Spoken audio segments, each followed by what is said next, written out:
บ่าวคูณตอนนี้นะเผาตองเรื่องเนาะทุกคนแต่ว่าบ่ได้เข้าไปป่าด้นเลยเนอะบ่ได้เข้าไปป่าตะเคืออะไร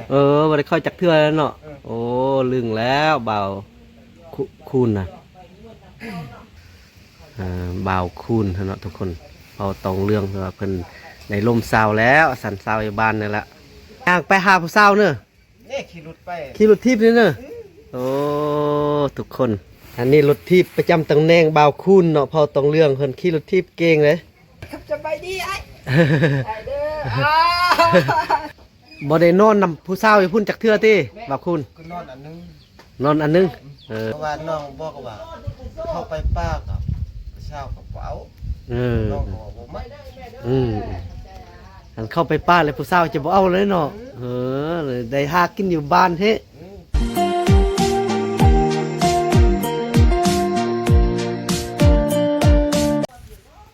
เอาสบายดี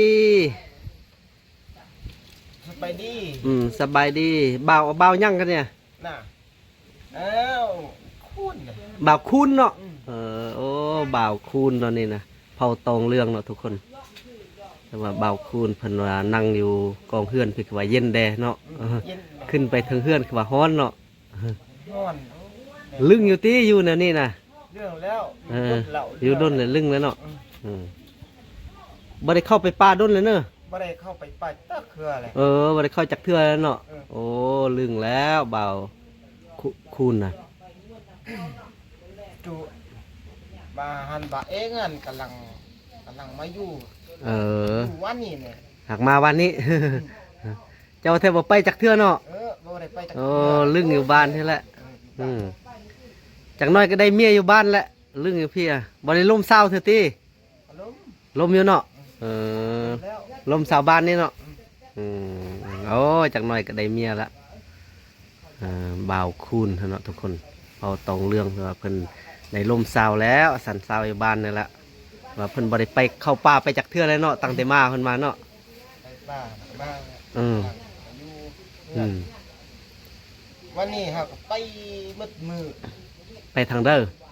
เอาไปลมเศร้าอยู่บ้านลมซาวอยู่บ้านนี่เนาะแล้วมื้อนี้พักผ่อนเนาะมื้อนี้พักผ่อนแล้วเมามื้ออื่นไปอีกมื้ออื่นเนาะบ่ได้มื้ออื่นแล้วแรงมื้อนึงกลับไปแรงก็ไปเลยเนาะซาวไล่เนาะอยู่บ้านนี่เนาะไล่อยู่บ้าน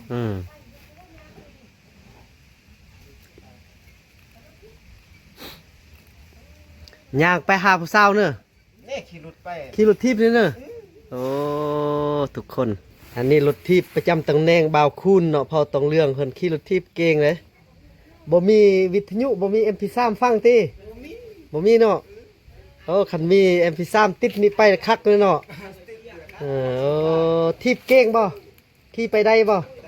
ได้อยู่เนาะโอ้บ่าวคูณมีรถทิพย์แล้วเนี่ยขี่รถทิพย์มาหน้าก็ซื้อรถจักรเอาเนาะได้เงินก็ซื้อรถจักรซื้อรถจักรไฟฟ้าฮะเนาะเร่งไปเลยซากแล้วก็เร่งไปเลยเนาะ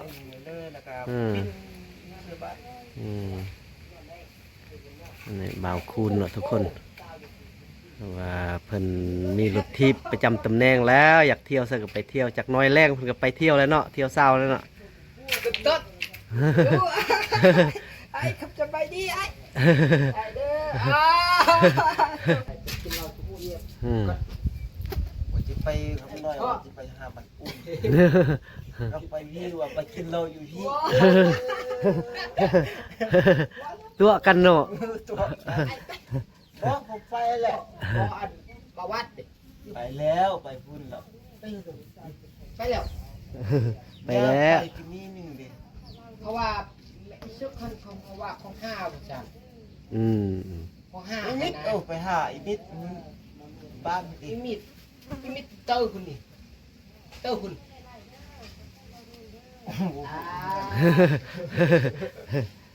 ลูกไปก็จ้ะไปก็ไปแม่เต้าไปก็ได้นะวะเนาะไปก็ไปกินแยกกินเหล้าอยู่เป็นแรกไปไปแรงขี่รถทิพย์ไปสบายเนาะช่วยเดี๋ยวเรา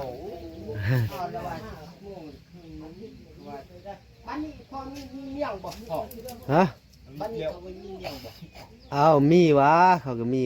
อืม เขาว่าจะเอาเงินจะกระเดินก่อนลูกพ่อได้ล่าได้บ่ เอาก็ได้เมี่ยงนะไปข้อน้ำเข้าก็ได้ดำโอมมาข้อก็ได้นะวะ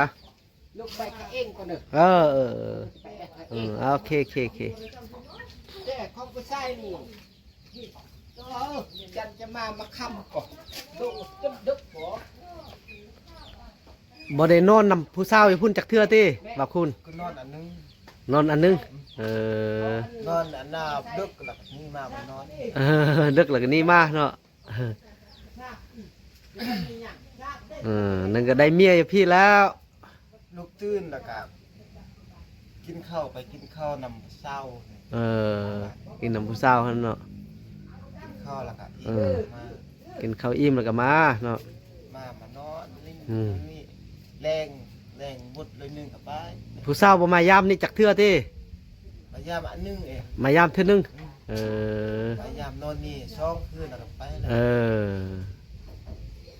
ดีแล้วเนาะมื้อนึงก็ได้เมียแล้วเนาะ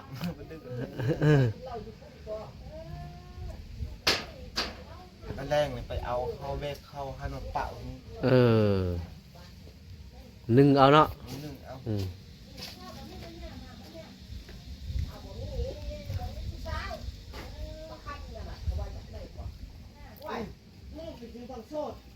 มีผู้สาวอยู่พี่แล้วบ่อยากเข้าไปป้าแล้วเนาะวันนี้เนาะ บ่ได้เข้าไปป้ายตะเครือ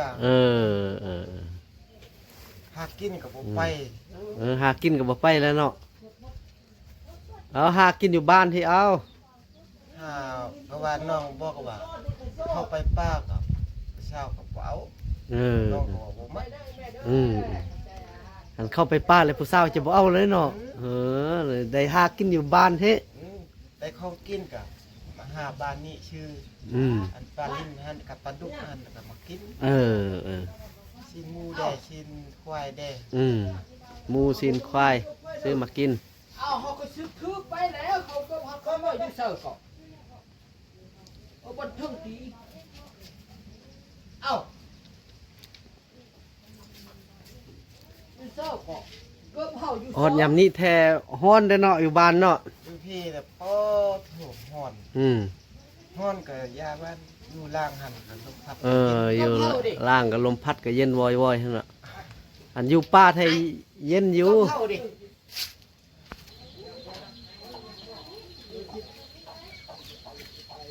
แต่ละมือเฮ็ดหยังกินซื้อปลาดุกซื้อนี่มากินเนอะ ตั้งละมือนี่ชื่อปลาดุกชื่อป้าแดแล้วก็ไปฮื้อผู้เช้าแล้วคว้ากิน ครัวกิน อันนี้บ่ได้ต้มบ่ได้คว้าจ้ะเพื่อนเพื่อนอันนี้ ครัวดีพุ่นเนาะ คว้าจีบุ โอ้หมอ น้ำแล้วก็อิ่มแล้วก็นอนน้ำนอนหันเป็นแรงแล้วก็ออกมา หมอจะได้เมียแล้วนะจากน้อยแรงก็ไปแล้วเนาะ แรงกับไป ผู้สาวบ่เข้าโรงเรียนเลยติ เขา เข้าโรงเรียนอยู่ถ้าผู้เรียนจบเพิ่นแล้วเนาะจึงเอาเนาะ อยากเอา สาวจบเลยจึงเอาเนาะนี่เบา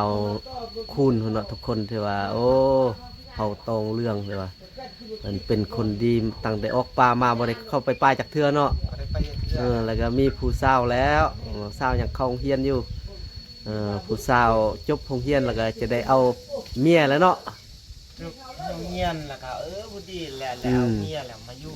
นี่ เอาเมียมาอยู่นี่เลยเนาะมาอยู่นํนี่เลย ดีแล้ว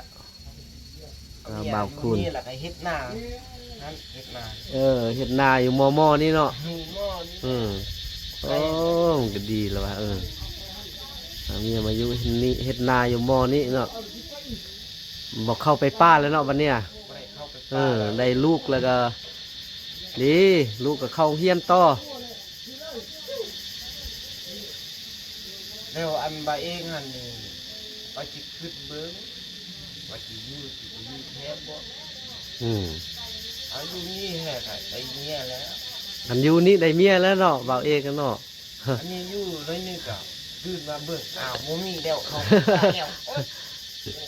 อกหักเทื่อนึงเลยบ่าวเอกว่า ไปล้มผู้สาวตัว ไป บ่ได้ลมบาดหรอก น่ะ กำลังลูกมาอยู่ป่าหันกำลังมาอยู่ น่ะว่าลม นี่บรรลุแห่ทาแมนอยู่โดน อืมอืม หลายมือแล้วไปแล้ว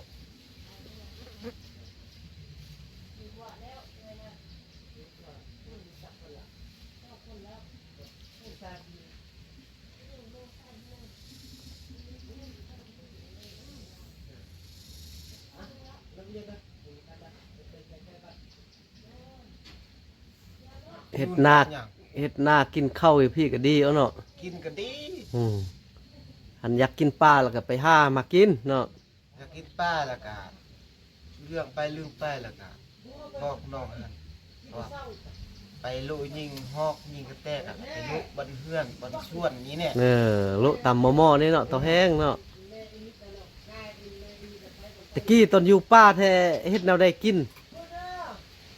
กี้นี่อยู่ป่าติดต้นเนาะ เออ ต้นอยู่อันนาห้วยสิบ่แม่นห้วยห้างเนาะ เออ ห้วยห้างห้วยสินาห้วยลำอุ่นห้วยลำปังห้วย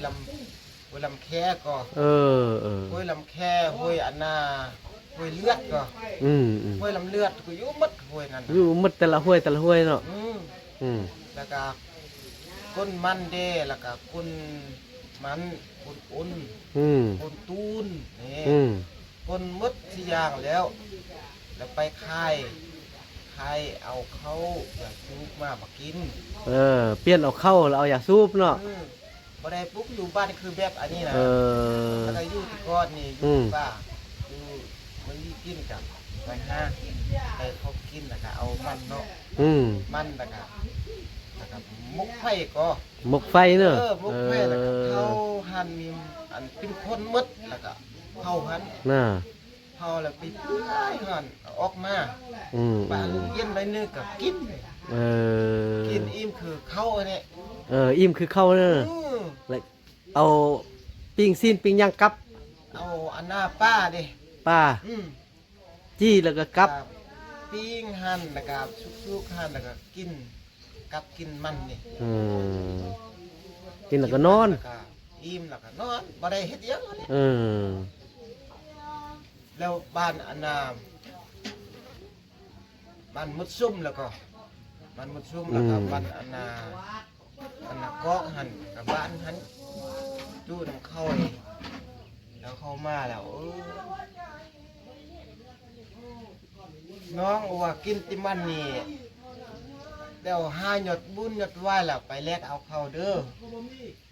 กินติมันจริงชีนอนจริงชีกับบ่ได้กินข้าวลูกตื่นมาแล้วเอาพาละไปแล้วตัดกันบุญนี่หาหยดบุญได้กับไปแลกเอาเข้า เออ แลกเข้าได้ก็มากิน เอามากินเนาะอืม บ่มีกินน่ะก็ไปหาปลาหาปูหาปลากังไปจับปลาเรียกหัน อืม มาคว้ากิน เฮ็ดแนวนั้นตลอดเลยเนาะ เฮ็ดแต่นั้นตลอดเฮ็ดเลย อืม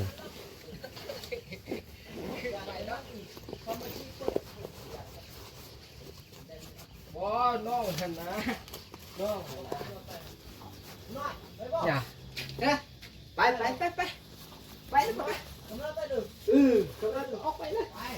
ไปเด้อมาโทรไอ้พ่อเด้อ อืม ใจขับใจอีกพอเด้อ อ่ะ กับใจเด้อ ซื้อปลาต้มกิน ไป ซุ่มผู้สาว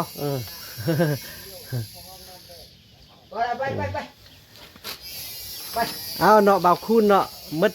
อันคลิปเฉพาะคลิปนี้แท้จบเพียงเท่านี้เนาะ จบเท่านี้ มื้อหน้าจึงพบกันใหม่เนาะบ่าวคุณเนาะ หน้าก็คบกันไหม เอาบายบาย บ๊ายบาย